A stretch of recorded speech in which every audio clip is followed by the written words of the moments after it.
En esta oportunidad está con nosotros el distinguido intelectual arequipeño Juan Guillermo Carpio Muñoz, que es autor de varias obras y de un estupendo diccionario de arequipeñismos en 3 tomos que yo comenté oportunamente y que motivó además una entrevista que recordarán los fieles seguidores de la Función de la Palabra hace muchos años, pero es la obra más completa en su género.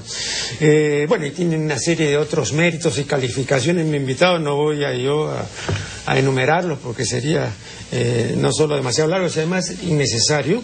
De modo que la más cordial bienvenida, Juan Guillermo. Encantado de estar contigo, Juan. Vamos a conversar acerca de algunas investigaciones recientes que el invitado ha realizado en torno a la marinera y a la música arequipeña y a la marinera también en relación con nuestra balsística nacional.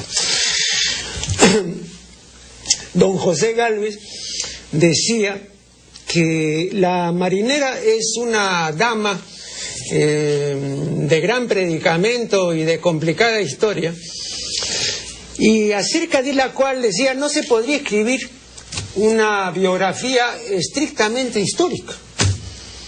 Tendría que ser, decía Gálvez, una biografía novelada, ¿no? Porque hay tal cantidad de pareceres y tal multitud de datos que, bueno, pues ya la pura historia ahí pues no tendría una gran cabida, ¿no? Ahora, el hecho de que sea una biografía novelada tampoco estaría mal, ¿no? Hay biografías noveladas que son muy buenas. Yo estoy recordando el Don Manuel de Sánchez, es una biografía novelada y es una obra muy buena, ¿no? Las obras de Zweig, de Stefan Zweig, las biografías, ¿no? La de Balzac, por ejemplo, es novelada. De Beethoven. No, claro, pero es realmente una biografía muy interesante y bien documentada, ¿no? De modo que este hecho del novelamiento, de la novelación, no sería óbice para que la obra no tenga un curso, ¿no? No me importaría tanto. Sin embargo, el cantar es otro cuando se trata de la marinera, ¿no? Porque aquí yo veo lo siguiente, ¿no? Podemos ir desde la circunspección de un Fernando Romero, por ejemplo, ¿no? Hasta el convencimiento casi absoluto de un Nicomé de Santa Cruz, que ve pues africanía en todo y particularmente en la marinera, ¿no? Para él no cabe duda ninguna de que es una de esas danzas de obligada, que son danzas africanas, en la cual pues la pareja, ¿no es cierto?, se da un golpe con la pelvis, ¿no?, en imitación del acto sexual, ¿no? De modo que es una danza, es un baile evidentemente sexual y más precisamente es una mímesis copulatoria, ¿no? Así para él clarísimo, ¿no? Ahora yo no voy a negar con esto que tiene pues un contenido erótico, efectivamente, como creo que en general el baile, ¿no? Eso desde el vals para adelante o quizá mucho antes, ¿no? Pero ya él lo reducía todo pues a la negritud y a la africanía, ¿no? Entonces tenemos por una parte la diversidad de explicaciones, ¿no? Y por otra parte hay un punto también que para mí es crucial y quisiera subrayarlo en esta oportunidad, ¿no? Y es el carácter vivencial de la marinera, ¿no? Si no hemos, si no hemos vivenciado una jarana de 5-3, yo creo que no podríamos hablar con propiedad y con verdad de una marinera, ¿no? Al menos de la marinera de Lima. No se podría hablar, o yo no podría hablar, ¿no? Es como alguien que quisiera hablar del jazz, ¿no? Y no sabe lo que es el swing, pues no tiene sentido entonces hablar del jazz, ¿no? Pero el jazz no se puede pues conocer simplemente leyendo, tiene que vivenciarlo. Sí. Y la marinera tiene eso, ¿no? Esa vivenciación que te va a permitir, digamos, entrar en la marinera, y de otra manera no veo cómo podríamos acercarnos adecuadamente a ella, ¿no? El filósofo Nietzsche, con su habitual perspicacia, decía que solo tenemos oídos para aquello que viene de la vivencia, ¿no? Entonces, si no hemos vivenciado la marinera, no vamos a oírla. Así de simple, ¿no? Yo también creo que es así, porque lo que los latinos llamaban experiencia, que es la experiencia latina, no es la Erlebnis alemana. Ortega tradujo Erlebnis como vivencia y así se ha quedado, ¿no? Y está bien, ¿no? Es un de verbal, pero que es muy útil. Bueno, entonces resumo todo lo antedicho con dos inquisiciones que son las siguientes. Primero, hay una historia bien fundada de la marinera, esa es la primera inquisición. Y la segunda, ¿no? Es imprescindible la vivenciación de la marinera para hablar de ella con propiedad y con verdad. Empiezo por la segunda. De hecho, el vivenciar la marinera y sobre todo bailarla, cantarla, sentirla, es imprescindible. Y en cuanto a la primera pregunta tuya, yo creo que la historia del género está por escribirse. Son aproximaciones las que muchos hemos intentado, pero que está por escribirse. Con respecto a lo que pero perdón, ¿por qué está por escribirse? Porque yo recuerdo cuando presenté el libro de oro del vals peruano en la Municipalidad de Lima hace 10 años, ¿no? Es una obra conjunta de Valverde y Castrillón, ¿no? Yo resaltaba el hecho de la escasez bibliográficas que hay para nuestras expresiones musicales. Efectivamente. No solamente en el caso de la marinera, pero en todos los casos. Hasta el vals, ¿no? Claro. Entonces, por ahí, dime tú, si no resultará casi hasta ridículo que ahora que todo el mundo se llena la boca con el cajón peruano, ¿no es cierto? Como si el cajón peruano existiera. El cajón peruano no es el llamado cajón peruano, ya lo he dicho otra vez. ¿Por qué le tienen que poner peruano, no? Hay razones técnicas por las cuales no se puede hacer eso. Pero, ¿te das cuenta? Solamente hay 2 cajonisticólogos aquí en una población de muchos millones. Uno de los cuales eres tú. Pero claro, pero eso me parece a mí pues aberrante, ¿no? Efectivamente, pero yendo a la marinera, mira, hace un momento tú hacías una apreciación que comparto. Nicomé de Santa Cruz, en su cariño por lo negro que tenemos que reconocerle y agradecerle, exageró, creo, la nota y miraba todo negro, en el buen sentido del término, y vio que la marinera efectivamente era prácticamente un producto exclusivamente negro o afro peruano, lo que no es muy cierto. Yo quiero poner 2 comparaciones para tus seguidores, en el sentido siguiente. La marinera y la zamacueca peruana tienen un ritmo muy parecido a las en el cante jondo a las seguidillas, a tal grado que inclusive se puede cepillar la marinera escuchando una seguidilla. Podríamos pensar que la zamacueca y la marinera son subsecuencias o han partido de el cante jondo. Sin embargo, la zamacueca es mucho más antigua que el cante jondo per se. El cante jondo es de fines del siglo XIX y la zamacueca es de principios del siglo XIX. Pensar al revés, de que el cante, las seguidillas podrían ser consecuencia de la zamacueca, es un poco difícil. Lo que debe ser es que hay un género que desconocemos, español, mucho más antiguo que la zamacueca y que la seguidilla, que da origen a estas 2 formas, por ejemplo. Entonces, está por estudiarse estas cuestiones. Ahora, no solo Nicomedes, también otros estudiosos de la música limeña, del baile limeño, en este caso la marinera, piensan pues de que el Perú empieza y termina en Lima, ¿no? Y entonces lo que ha sucedido en Lima es lo peruano, sin ver que el Perú es un mosaico, ¿no? Y que hay aportes diversos, variantes diversas de la marinera. La marinera es nuestro género más representativo. Pero, cuanto más al norte es más rapidita, más picadita. Pero perdón, también hay otro problema, y ese problema de lo que de una manera muy vaga y general, no solo en el Perú, en cualquier parte, se llaman bailes nacionales. Esos bailes nacionales tienen una variedad de manifestaciones que no puede ser eso, digamos, reductible a un solo tipo, ¿no? A eso me refiero yo. Entonces, yo creo que ahí hay un peligro, porque cuando yo he investigado, y esto alguna vez, y más de una vez lo conversaba con el doctor José Durán, ¿no? La marinera, o mejor dicho, como él decía y como decían toda la gente que lo rodeaba, la jarana. La jarana, nunca se hablaba de marinera. La jarana, no, sí. ¿No? Recuerda tú el grito de Jorge Costa, ¿no?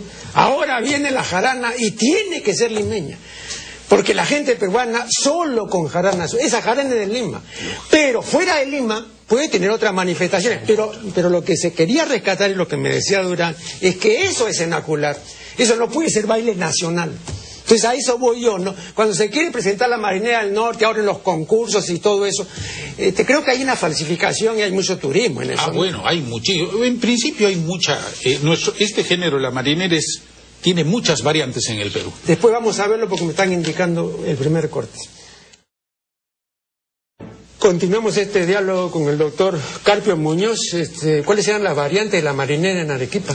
Bueno, en el Perú en general, ¿no? En el Perú, que cada vez más al norte, en el Perú la marinera es un poco más rápida, más agitada, más picadita, y cada vez más al sur es más lenta, más reposada, hasta ceremoniosa.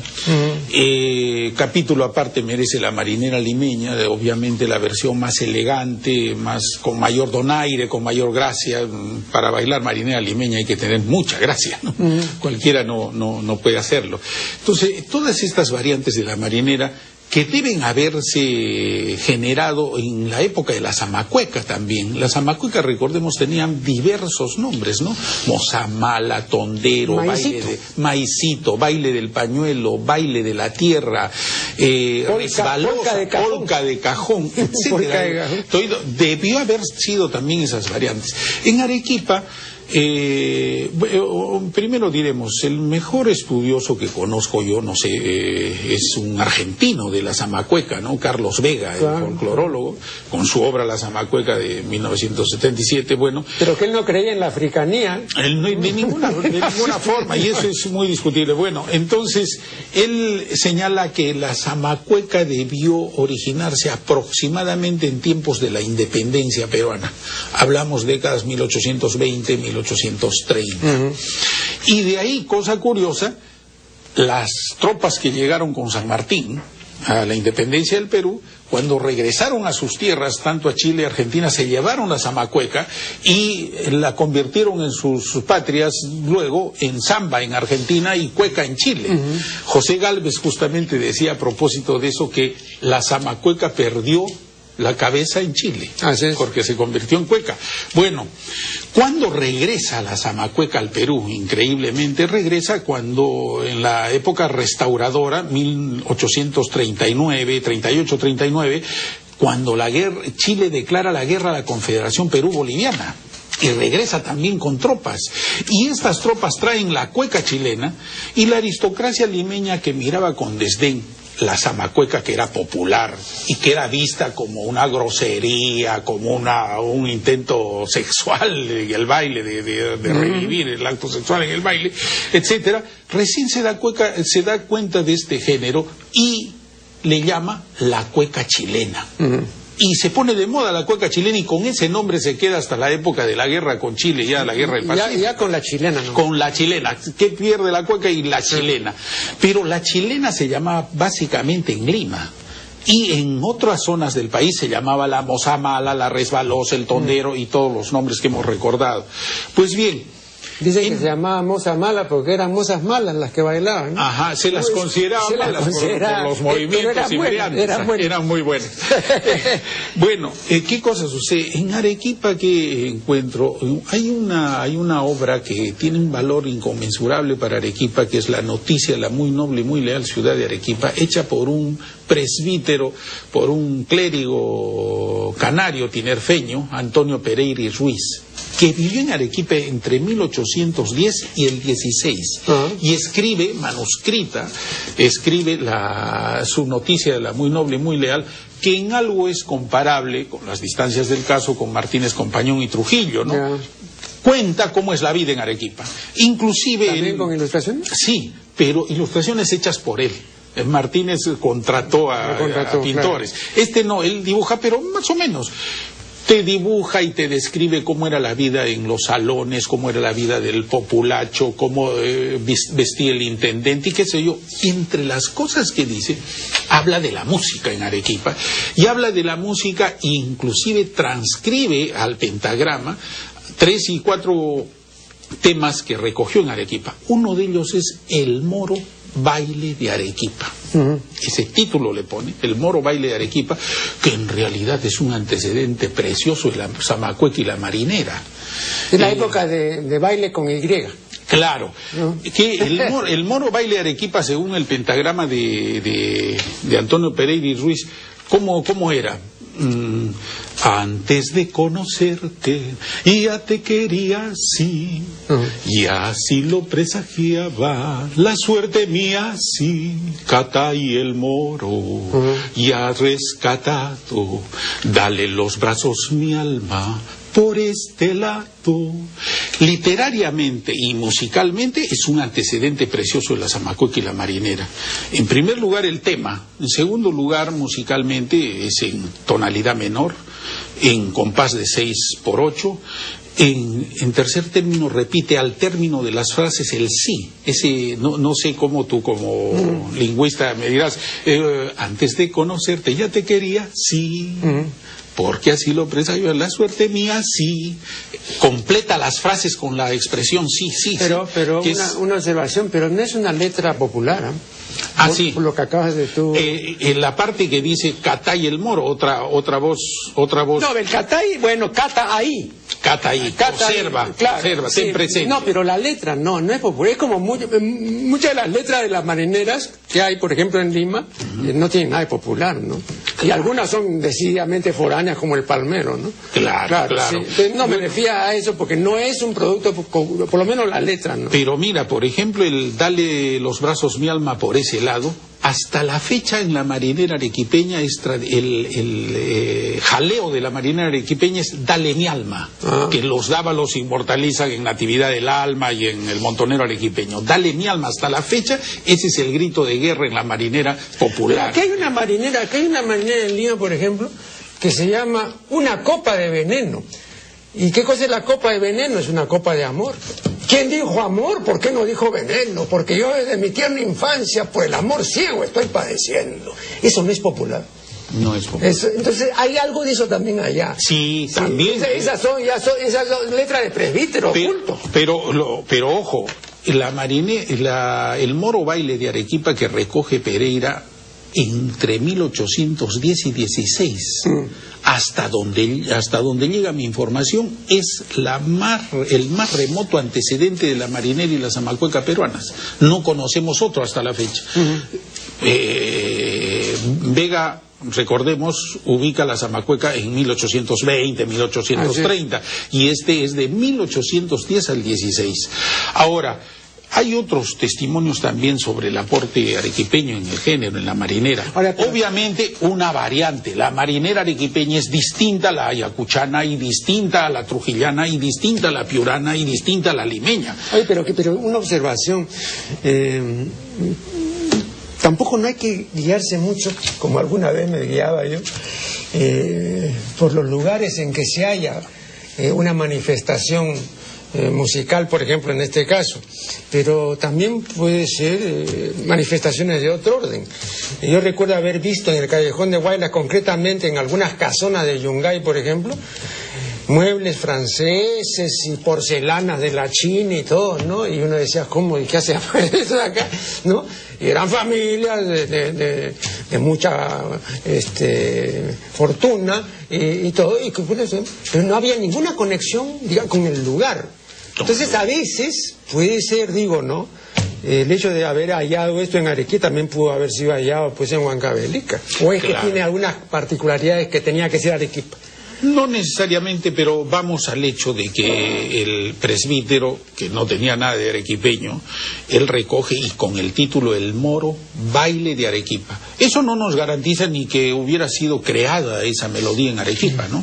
Por lo menos se bailaba en Arequipa entre 1810 y 16. Y él no le llama ni siquiera zamacueca ni nada, ¿no? Sino es el baile de Arequipa. ¿Pero era un baile popular o lo bailaba? El baile de salón. Me parece que él recoge bailes de salón. De salón. Inclusive ahí nos... Porque ¿sabes por qué también hay otro problema ahí? Imagínate tú las recopilaciones de la señora Rosa Mercedes Ayarza. Ella también compuso, ¿no? La marinera. soy peruana, soy limeña, soy la flor de la canela. 1937 me dijo el otro día Teresa Bolívar. Pero eso eso ya no tiene nada que ver con lo mismo que me decía Teresa y con lo mismo que dice Palma. Tú ahora has visto que Palma anotaba pues las acuarelas de Pancho Fierro, y cuando había un baile de marinera, por lo menos de ese tipo, decía marinera borrascosa, para distinguirla de la marinera que ya estaba entrando en los salones, porque antes parece que era borrascosa, ¿no? Claro. La marinera entra tarde en los salones, sí, pues, entra tarde, eso ya... No, pero entonces digo, entre la marinera, por ejemplo, que podía uno apreciar, digamos, en los arreglos y composiciones de Rosa Merced, y la marinera borrascosa, debe haber habido un tránsito largo todavía, ¿no? Por supuesto, de hecho. Ahora, ¿Y en Arequipa cuándo entró en los salones? En los salones parece que entró muy temprano, en tanto la marinera... lo que ha recopilado Benigno Bayón Farfán, esas son marineras de ¿cuándo? ¿Cuándo publicó su libro? ¿En el 40? 40. O sea, él eso estaba son marineras del 30, del 40, ¿no? Que eran populares en esa época. Pero muchas de estas marineras son de folclore universal, ¿no? Yo recuerdo una recopilación que él hizo. No sé exactamente si está bien la transcripción y todo, que se conoce como Soy Sirena. Y se habla de la sirena encantadora y todo. La sirena encantadora es un tema de la mitología universal. Efectivamente. Porque la sirena encantadora de la época de los griegos, ¿no? que encantaba a los navegantes. Claro. Bueno, entonces, y la Torre de Babilonia, se habla de la Torre de Babilonia. Sí, bueno, eran tópicos, digamos, del momento, justamente para mostrar cierto nivel cultural, etcétera, por un lado, y por otro lado, en el idioma también. Yo creo que en esa época era muy necesario distinguir, hacer del idioma algo, un culteranismo, si tú quieres, algo ficticio. Ahora, para distanciarse. Dime, el montonero arequipeño, montonero, ¿de qué montonero era? ¿De esa época? ¿De cuándo? No, el montonero arequipeño es también de la época del 35-40. Del 35-40. La marinera, pero se refiere a las montoneras de la época de la guerra con Chile, ¿no? O sea, de fines del 19. Ajá, vamos a hacer un nuevo corte y ya regresaremos. Estamos dialogando con Juan Guillermo Carpio Muñoz. Bien, pasemos de la marinera. Hay todavía mucho que hablar de la marinera, pero pasemos a la balsística nacional. ¿Cuáles son tus investigaciones? Bueno, el vals, como sabemos, el vals criollo, el vals peruano, o el vals limeño, se origina pues la difusión de este género en el mundo a partir del vals, ¿no? Sí. Alemán, vienés, francés, etcétera.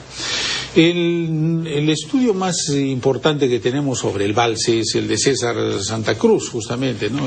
Del vals al valse.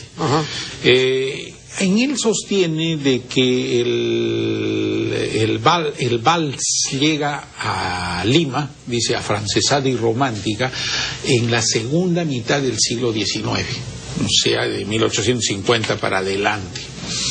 Y no sé hasta qué punto se puede sostener eso. En Arequipa el vals llega mucho más antes. Justamente Pereira y Ruiz en 1810 al 16, él escucha vals en Arequipa, con minué, con contradanza, etcétera, escucha el vals. Ojo, si es en 1810 que escucha, quiere decir, tenía 6 años de edad Johann Strauss el Viejo, el creador más importante de vals, del vals vienés, que es después superado por su hijo, ¿no? Perdón, cuando tú dices se escucha, ¿quiere decir que tenía letras o era para bailar? No, era para bailar, y era melodía como fue el vals vienés, ¿no? Y como fue en los primeros valses. Cuando llega al Perú, a Lima, Arequipa, otras ciudades, el vals ¿cómo se llama? Se comienzan a componer valses a la manera vienesa. En Lima, en Arequipa, sobre todo para piano, y que se acompañaba, no jamás con la letra, ninguno pensaba en poner letra ni nada por el estilo. Pero ya en la posguerra... Tampoco guitarra, pues, porque tenían ahí la bandurria, tenían otras cosas, y la guitarra no era protagonista. No era protagonista, el piano era el protagonista. Sí, bueno, entonces, en la posguerra de la guerra con Chile, más o menos entre los 1883 y 1890, se comienza a componer valses ya en Lima y en Arequipa con temas del país, es decir, temas musicales, giros musicales del país. Nicomé de Santa Cruz dice que el vals más antiguo que se conoce en Lima es Ángel Hermoso, con letra de Abelardo Gamarra el Tunante, ¿no? Y que este sería de 1800, publicado en 1885. Bueno, en Arequipa se publicó un vals de estas características en 1884, que es Al pie del Misti, del doctor Eduardo Recabarren García Calderón, publicado en la litografía Farfán en 1884, un año antes. Similar, recoge temas musicales de Arequipa, inclusive en una parte es casi un yarabí y vals, pero la composición es para piano, no tiene letra, a diferencia de Ángel Hermoso, que sí tiene letra de Abelardo Gamarra. No tiene letra. Eduardo Recabarren lo compone solo para piano. Es después, mucho después, medio siglo después, en 1940, que una profesora, Eva Miranda de Zarauz, le pone letra a Al pie del Misti, que después los dávalos la popularizan y que hasta la fecha se canta. Entonces, Arequipa también, así como en La Marinera, Arequipa también contribuyó al género. Yo no vengo a decir aquí que en Arequipa se generó ni La Marinera ni el vals, sino que estos géneros populares del Perú han tenido aportes, diversos aportes en el Perú, no solo en Lima, ni solo de lo negro, sino también en Arequipa, como seguramente en el norte y en otros lados que están por precisarse. Bueno, sin embargo, el vals más antiguo con temática peruana que se conoce sería Al pie del Misti, de Eduardo Recabarren.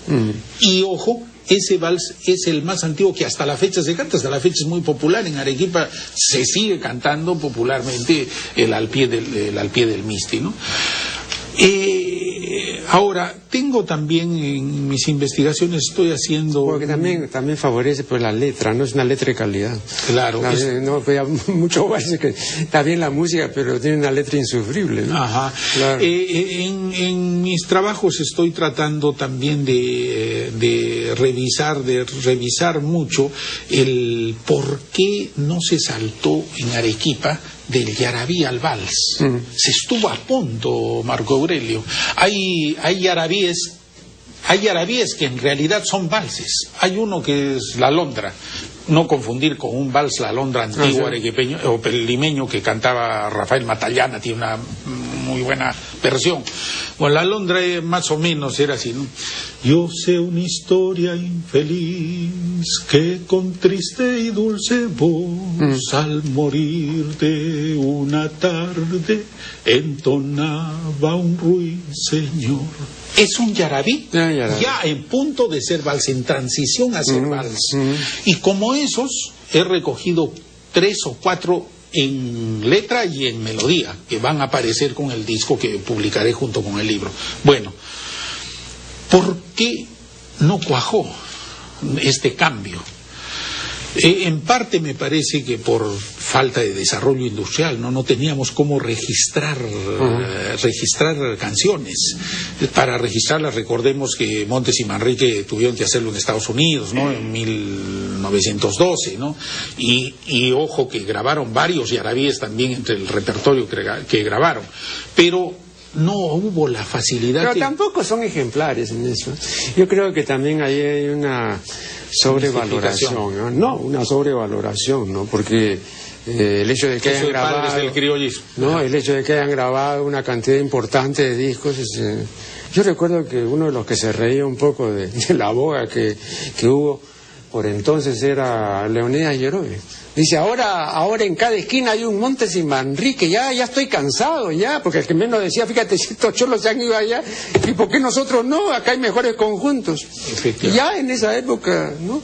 Creo que hubo todo un boom y todo. Ahora ha salido un disco compacto que reúne, ¿no? Fíjate, aquí la persona, no sé si habrán consultado a Ramón Alfaro. Ramón Alfaro es aquí la persona que tiene en primer lugar la mejor colección de discos, creo que es una colección casi completa, ¿no? Y es la persona que tiene más información al respecto. O sea, no haberle consultado a él es algo tan pecaminoso como cuando hicieron el disco dedicado a Rosa Mercedes y no le consultaron a Teresa Bolívar. que la única persona autorizada ahora para hablar, porque conoció y trató muy estrechamente a Rosa Merced. No sabían que todavía vivía Teresa. Ya. ¿No? Y siguiendo con esto del vals arequipeño, creo que no llegó por no tener, comparándonos con Argentina, ¿no? El tango, un género tan hermoso, etcétera, encontró un desarrollo industrial importante y diferente al de Perú en Argentina, y pudo registrarse y pudo tener un Gardel que lo inmortalizara, y el tango entonces se expandió y quedó. En el caso nuestro, el vals en general, el vals criollo no tuvo eso en su momento, y por eso el vals de la Guardia Vieja está prácticamente perdido. Pero eso es relativo, porque aquí comenzaron en serio las grabaciones que las hacía la Víctor en la década, en pleno oncenio, y ahí hay registrado una serie de, ¿no? Y bastante material, ¿no? Sí, ¿no? No, sí había. Bueno, pero en la difusión no era masiva, claro. No, claro. No era masiva. Pero ahí están, en Mundial están los avisos de Castellano, ¿no? Y ofreciendo, ¿no? Incluso cuando un día me preguntaron, oiga usted, y el título de La Flor de la Canela, el vals de Chabuca, ¿es original? Le digo, qué barbaridad. Primero que es una expresión normal en nuestro idioma, La Flor de la Canela, ¿no? Para significar lo selecto, lo mejor, lo exquisito. No lo inventó la señora, ¿no? Y en segundo lugar, aquí en el libro de conversaciones entre Acosta y Martínez hay una lista de discos Víctor del año 25, 26, y hay un guayno que se llama La Flor de la Canela. Sí, yo conozco un guayno, y yo te iba a decir eso, sí. Hay un guayno que canta y dice la flor de la canela. Sí, flor de canela, Cholita Flor de Canela, claro. Hija, prima hermana con la luna, lucero de la mañana, es un guayno. Bueno, y pasando a otra etapa en el vals, en la evolución del vals popular en Arequipa, el vals criollo, viene el capítulo de Bayón Farfán. Bayón Farfán sí da a sus valses, sí toma el yarabí como tema y lo mete al vals. Su vals Sufriendo Estoy, que popularizaron los dávalos, sufriendo estoy por el amor de una mujer, etc. Llega a una parte y dice, tus lindos ojos me cautivaron, tu candor. Es un yarabí. Claro. Se interrumpe el ritmo del vals y le pone Bayón Farfán un yarabí. El vals Melgar, que es el segundo himno de Arequipa, también tiene una parte con reminiscencias de yarabí. Pero lastimosamente eso se truncó, esa evolución que iba teniendo se truncó. Y finalmente quisiera decirte también que encuentro y quisiera hacer un paralelo con el vals norteño, el vals de Luis Abelardo Núñez, Takahashi Núñez, por ejemplo, ¿no? Que tiene mucho de triste. Él bebe en el triste norteño, que es emparentado con el yarabí también, ¿no? Entonces, por ejemplo, Ingrata, cuando tú no estás, quisiera llorar, o ¿cómo se llama? Los valses de Luis Abelardo Núñez. ¿Embrujo? Embrujo. No sé qué encanto posee la tierra mía. Pero el otro, Ingrata, no sé lo que me ha sucedido, no sé, no alcanzo a comprender, será que la llamen. Tiene mucho de triste en el compás del vals, y esto de alguna manera emparenta el vals, si se quiere, provinciano, norteño y arequipeño, que lo hace algo diferente, una variante al vals limeño, obviamente, ¿no? Entonces, vamos a quedar aquí el último corte y ya retornaremos. Estamos dialogando, y esta es la última parte de un diálogo fructífero y muy interesante. Estamos dialogando con Juan Guillermo Carpio Muñoz. Una de las características de la producción valsística de principios del 900 es que todavía no se había desprendido de la influencia europea, ¿no? Y eso se veía sobre todo en la valsística para piano, ¿no?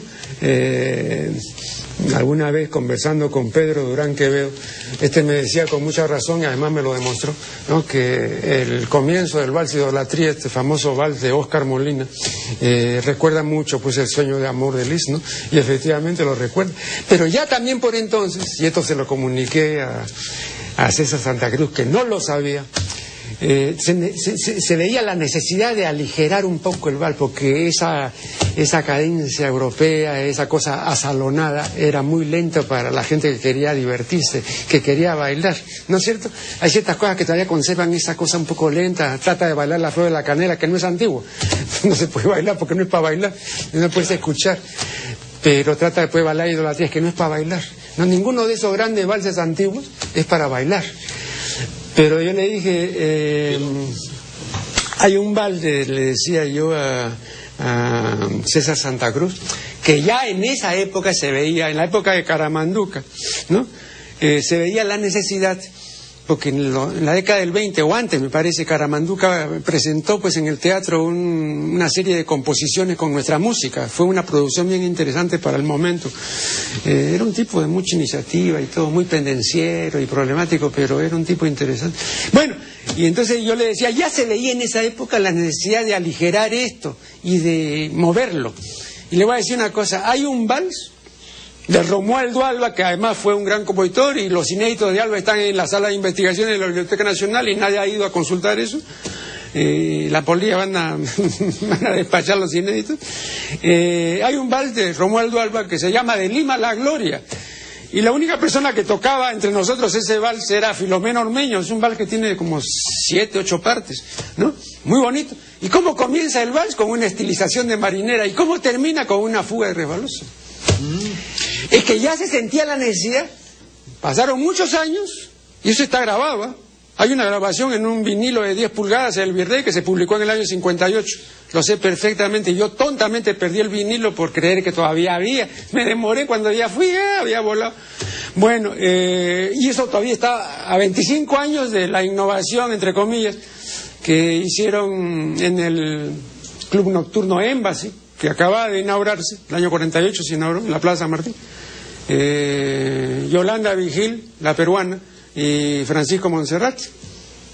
Esa fue la primera presencia, la presencia inicial del cajón en el vals.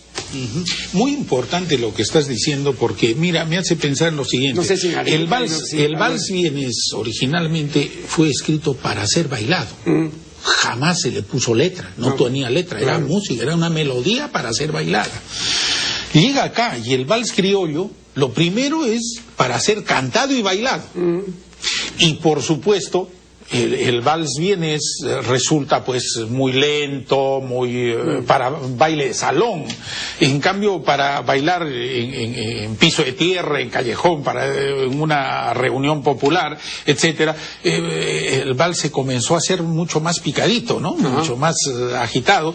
Muy interesante lo que dices, porque luego el vals criollo es cantado y bailado.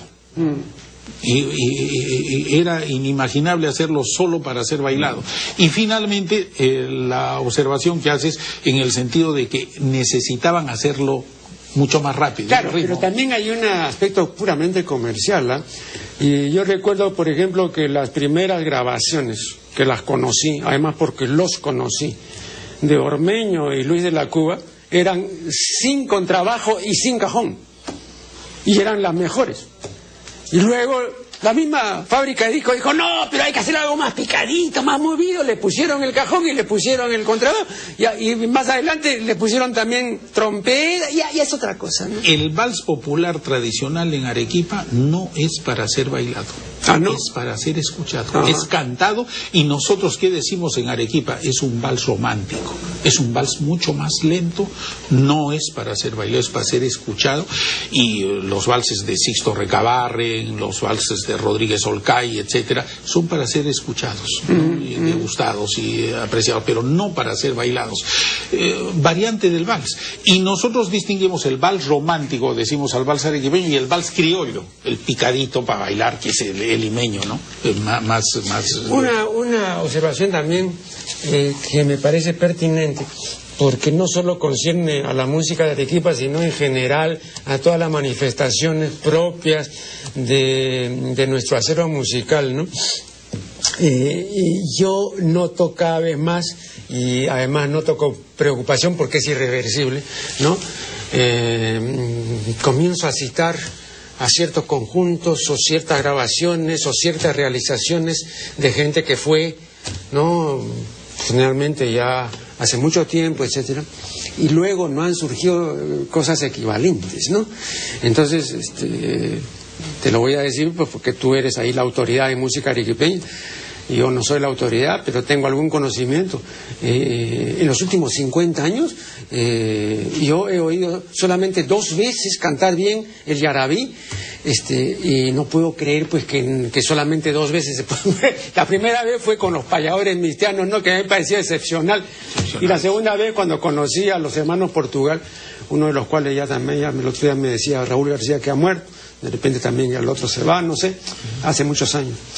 Pero ¿no te parece que es una pérdida tremenda que en 50 años no hayan surgido, o de repente han surgido, otros movimientos, otros conjuntos que ya dan una versión distinta? O sea, una cosa quizás sea el yarabí que también tú escuchaste en tu niñez, ¿no? Y otra cosa quizás el yarabí que siguen cantando ahora, se ha modernizado, se ha modificado. No, el yarabí arequipeño mantiene su pureza. No, mantiene su pureza, pero en círculos cada vez más restringidos. Ajá. Y o sea, no es popular. No es popular. Ya actualmente en la memoria colectiva no hay más de 10 o 12 yarabíes. Parte de mi trabajo justamente es rescatar, yo he rescatado más o menos 40 y tantos años de trabajo, he rescatado hasta unas 70 melodías de yarabíes que van a aparecer en este trabajo que preparo. Pero con respecto a lo que tú dices de intérpretes, tienes mucha razón. Eso sucede aquí en Lima. Tenemos intérpretes de yarabí valiosos después de los payadores mistianos. Los payadores mistianos fueron los Neves, hermanos Neves, de la primera hornada, padre y tíos de los hermanos Neves que hemos conocido ya en los años 50, 60. Los Neves Bengoa son la segunda generación. Por ejemplo, los Neves Bengoa también fueron un dúo muy bueno, tan bueno como los payadores mistianos. Y luego tenemos al dúo de los hermanos Aspilcueta, que también son muy buenos, todavía viven, son muchachones de mi edad, todavía son intérpretes excelentes, pero que por razones de mercado y qué sé yo, no llegan a Lima, a sonar en Lima, a tener una difusión nacional sus versiones. En mi obra Arequipa Música y Pueblo, publicada hace 26 años, los grabé en esos 3 LPs, aparecen grabados los hermanos Aspilcueta y los hermanos Neves. Pero, como te digo, ya es un problema de la difusión de nuestra música en los medios y sobre todo aquí en Lima. Yo con respecto a eso de música popular, he llegado a la conclusión que hay ciertas manifestaciones dichas por tal o cual cantante o por tal conjunto que no pueden ser duplicadas. Entonces, cuando tú estás frente a alguien que no es duplicable, estás frente a un caso único. Ese es el problema, ¿no? Entonces, cuando se va ya no hay un sustituto, no puede haberlo, ¿no? Y a veces basta, y esto recuerdo que yo he conversado con gente que sabía allá por la década del 50, yo concurría el día viernes a las frejoladas del Parral, que era un restaurante que quedaba en el Girón Trujillo, en el Rima. Claro. Y entonces, y bueno, ahí iban conjuntos, pues, todavía de los buenos, ¿no? Y entre los conjuntos que iba, estaba el dúo Costa y Monteverde. Y había una rebalosa que comenzaba diciendo: cuando mi Pepa va al baño, yo le llevo el peinador. Bueno, la gente quizás no va a entender esto, pero bastaba oír cuando el dúo decía: cuando el yo ese no se puede duplicar. Tú puedes decir ese yo de 20 maneras, no, pero ese tipo de voz y esa manera, cuando mi Pepa, no. Yo decía, no, esto no se puede duplicar, y ahí termina todo. Creo que igual, ¿no? Para decirte algo, ¿no? Hay un yarabí que cantaban los payadores. Los payadores, se llamaba Espantosa Soledad. Espantosa Soledad, triste, fría, espectadora del llanto mío. Eso no se puede duplicar, tampoco se puede duplicar el cisne. Esa es una cuestión dificilísima, ¿no? Tipo de voz, la manera de llorar, eso, ¿no? Entonces también hay eso. Por eso recuerdo yo que Chabuca Aranda me decía: yo no canto, yo soy simplemente una decidora, ¿no? Una dicitrice, como dicen los italianos, ¿no? O un dicitore en el caso de los hombres. Pero yo no Y es verdad, pues ella decía, ¿no? Pero nada más, pues no tenía las condiciones para interpretar, a pesar de que era lo suyo, ¿no? Creo que también ha pasado eso con el folclore arequipeño, y esa es una pena porque si no hay lo que sea en una escuela... Y no hay la difusión de vida, porque por ejemplo entre los payadores mistianos y los Aspilcueta, que serían los dos extremos que han llegado al disco, magníficos intérpretes del Yarabí, hubo un dúo, el dúo Serpa y Llosa, los dos ya fallecidos, que por ejemplo su versión del Cisne, Mi dolor lamento era estupenda también, ¿no? Pero que llegaron al disco, dicho sea de encuentro para tus miles de oyentes, ¿cómo se llama? Tu inmensa minoría. La inmensa minoría. Hay un disco que es muy importante para el Yarabí. Esa de la inmensa minoría es de Juan Ramón Jiménez. Ajá. Ese es un oxímoron de Juan Ramón Jiménez. Qué lindo. Bueno, hay un hermoso LP que todavía se puede conseguir, que es del trío, dice el trío Yanaguara. Ahí canta el dúo Serpa y Llosa, con el acompañamiento en charango de Ángel Muñoz Alpaca, Torito Muñoz Alpaca, un gran charanguista arequipeño, y con la guitarra de Raúl García Zárate, a pesar de que no sale en la tapa del disco Raúl García Zárate, porque él, nuestro gran intérprete de la guitarra, tuvo la virtud de grabar, aunque no figure su nombre, por razones comerciales, que tenía una exclusividad con una emisora que no podía, y entonces grabó. Es un disco estupendo del dúo Serpa y Llosa. Pero sin embargo, no sé, el problema es que los intérpretes de Arequipa y Yarabí no llegan a tener una dimensión nacional, porque ella es un problema largo de analizar. Bien, el tiempo desgraciadamente se ha vencido, solo me resta expresarle a mi distinguido invitado mi más cordial agradecimiento por su presencia y por su colaboración, y con ustedes será hasta el programa siguiente.